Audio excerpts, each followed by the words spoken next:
à tous, bienvenue sur ma chaîne Bonne Nouvelle. Je suis heureuse de vous retrouver aujourd'hui pour la suite de ce que nous avons commencé il y a quelques semaines.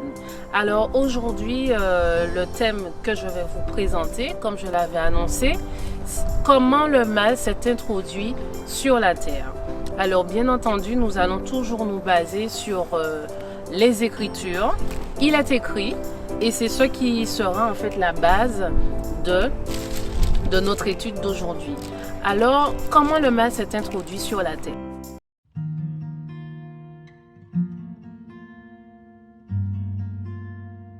Au début, au commencement, il créa les cieux et la terre. Avant de former l'homme, avant de créer l'homme et la femme, Dieu a créé tous les éléments, il a mis en place tous les éléments, tout l'environnement propice au bonheur de l'homme, à son épanouissement. Et donc, c'est pourquoi il créa le ciel, la terre, le soleil, les étoiles, la mer, les animaux, la végétation, la nourriture, toute herbe portant de la semence. Et ensuite, il créa l'homme. Dieu créa l'homme, il dit « faisons l'homme à notre image ». Quand il dit « faisons l'homme », bien entendu, il s'adresse à quelqu'un et nous l'avons déjà vu.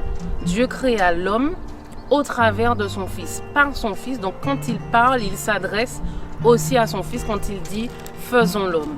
Donc nous avons été créés à l'image de Dieu. Tu as été créé à l'image de Dieu. J'ai été créé à l'image de Dieu. Et pour cette raison seulement, cela fait de toi, cela fait de moi une créature merveilleuse, une créature qui a de la valeur. Tu as de la valeur aux yeux de Dieu. Et donc, quand Dieu créa l'homme et la femme, il fit Adam, il fit Ève, et les deux deviennent une seule chair. Dieu les bénit, et Adam et Ève furent le couple créé par Dieu. C'était le premier mariage qui eut lieu entre un homme et une femme. Adam et Ève vivaient heureux dans ce jardin et Dieu ne les avait pas laissés sans activité. Ils avaient de quoi faire. Dieu avait dit à l'homme qu'il allait dominer sur les animaux, qu'il allait gérer la terre. Donc, c'est lui qui a donné un nom à chaque animal. Donc, quand nous plongeons dans ce récit, nous voyons que tout ce que Dieu a fait est bon. Tout ce qu'il avait fait était bon. C'est-à-dire que même tous les animaux qui étaient dans ce jardin, ils étaient beaux. Mais le plus bel animal, celui qui avait un aspect des plus merveilleux, c'était le serpent. Le serpent, à l'origine, c'était un animal qui ne suscitait aucune frayeur. Et donc, le serpent parla. Vous imaginez un serpent qui parle? Vous imaginez un chien qui parle? Bien entendu, c'est quelque chose d'anormal. C'est quelque chose d'étrange. Eh bien, en fait, Satan, il fait exactement la même chose avec nous. Il se déguise et son attraction, sa séduction est subtile. Il a utilisé en fait exactement cette stratégie de séduction au travers du serpent, un animal qui parle. Cela aurait dû en fait éveiller la conscience d'Ève, mais pour autant, elle n'a pas vu le danger venir. Eh bien, de la même façon, aujourd'hui, vous et moi, nous sommes en danger lorsqu'il utilise ces armes de séduction et que nous ne sommes pas vigilants. Eh bien, c'est à ce moment qu'il attaque. Et voyez bien que lorsque le serpent s'adresse à Ève, Adam n'est pas à côté. Donc, ça veut dire qu'elle est seule, en fait, face à la tentation. Eh bien, nous aussi, souvent, quand il vient nous attaquer, nous ne sommes pas accompagnés avec X et Y, nous sommes seuls. Et est-ce que lorsque nous sommes seuls, nous arrivons à faire face à cette tentation? Donc, Ève s'est retrouvée seule face au tentateur, face au serpent. Maintenant, qu'est-ce qui se passe? Le serpent lui demande, est-ce que Dieu a réellement dit qu'il ne faut pas toucher de cet arbre? Que le jour où vous mangerez, vous allez mourir? Mais non, lorsque vous en mangerez, vos yeux s'ouvriront, vous allez devenir comme des dieux. Sachez qu'il fait exactement la même chose avec nous. Il remet en question les commandements que l'Éternel nous a donnés. Et c'est pourquoi des fois, il utilise avec toi, avec moi, le doute. Tu es sûr que si tu fais ça, mais non, mais si tu fais ça, qu'est-ce qui va se passer? Mais non, il n'y a rien qui va t'arriver. Donc en fait, il remet en question ce que Dieu a dit. Et c'est exactement ce que Satan continue de faire avec toi et avec moi. Et il nous faut avoir une assurance complète dans ce que Dieu a dit. Quand Dieu a dit quelque chose, sa parole se réalise. Et le diable, ce qu'il vient, c'est semer le doute dans notre esprit, ce qu'il fit avec Ève. La tentation était aussi dans l'aspect du fruit. Là, le fruit était agréable à voir. Et du coup, quand il nous tente, il ne va jamais nous tenter sur quelque chose qui nous déplaît. Vous pensez que quand quelqu'un veut séduire quelqu'un, il se met comment? Comment on se met quand on veut séduire quelqu'un? On se met sur son 31, sur son meilleur jour. Quand il veut nous tenter, quand il veut te tenter, il ne viendra pas avec des cornes rouges qui va ressembler à une espèce de diabolos. Là, l'image qu'on nous a donnée, cette image qu'on nous a transmise au travers des médias, ce n'est pas la véritable image de Satan. Satan, c'est un séducteur. Donc, il va utiliser la séduction, quelque chose qui nous attire. OK? Donc, c'est l'enseignement que nous pouvons tirer déjà de cette histoire. Maintenant, quand Ève mange ce fruit, sur le coup, elle ne ressent aucun remords, aucune sensation de peur, ni ce que Dieu avait dit, c'est-à-dire que lorsque vous en mangerez, vous mourrez. Elle n'a pas senti qu'elle allait mourir. Donc pour elle, rien de grave. Alors elle va vers son mari, elle lui dit « Je l'ai goûté, rien ne m'est arrivé. » Et Adam, en fait, a compris que Ève, elle avait désobéi au commandement que Dieu avait donné. Mais Adam, le gars était tellement love de sa femme qu'il a mis sa femme au premier plan et qu'il a préféré renoncer à ce que Dieu avait dit. Dans ta vie, qui est-ce que tu mets à la première place? Est-ce que je mets à la première place mon mari? Est-ce que je mets à la première place mes parents? Est-ce que je mets à la première place une chose, une activité, quelque chose qui prend la place de Dieu? Ma profession, ma catégorie sociale, qu'est-ce que je mets en avant? Qu'est-ce qui prédomine dans ta vie qui fait que tu préfères délaisser les commandements de Dieu pour pouvoir satisfaire justement soit cette personne ou bien toi-même. Des fois, on est tellement égoïste, on est tellement orgueilleux qu'on préfère aussi satisfaire nos propres désirs plutôt que d'obéir à ce que Dieu a dit. Eh bien, c'est exactement ce qui se passa aussi dans ce jardin lorsque Satan a introduit le mal au travers de cette désobéissance qu'Ève a opérée. Pour parler de cet arbre, de la connaissance du bien et du mal, cet arbre en fait représentait une pierre de touche qui allait mettre à l'épreuve en fait l'obéissance de nos premiers parents.